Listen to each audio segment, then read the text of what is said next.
Nagbihis bayani ang mga cute na asong ito at kani-kanilang fur parents sa idinaos sa Pet Siklaban Fashion Show sa isang mall sa San Juan City nitong Lunes, August 26. Ipinakita ng pet owners at kanilang mga alaga ang di matatawarang bonding at pagiging makabayan sa pinamalas nilang performance kasabay ng paggunita sa Araw ng Mga Bayani at International Pet Day. May nag-alalapu-lapu, Katipunero, General Antonio Luna at Jose Rizal. Every time naman po na may mga event competition, ang expect na lang po namin is just to enjoy. So, para walang good vibes lang. I was diagnosed like depression last April 2023. So, siya yung tumulong sa akin para maka-recover from my depression. Isa sa mga agaw-pansin ang fabulous outfit ni Basyang.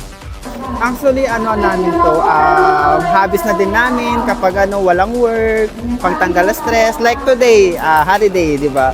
So, enjoy na lang namin tong event with my fur baby, Basyang. Sa huli, nakuha ng Pomeranian na si Princess at ng kanyang fur parent ang Best Pair Award.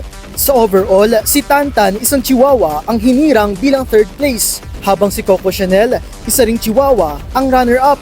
Itinanghal na winner ang Pomeranian na si Petra na nagbihis Katipunera.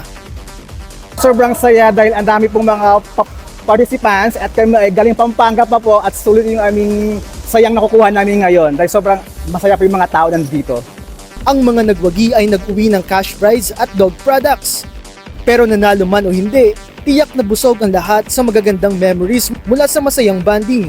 At bonus na ipinakita nila ito sa pamamagitan ng pagkilala sa magigiting na bayani ng kasaysayan ng Pilipinas. Para sa iba pang content tulad ito, mag-subscribe at i-follow ang social media pages ng News 5.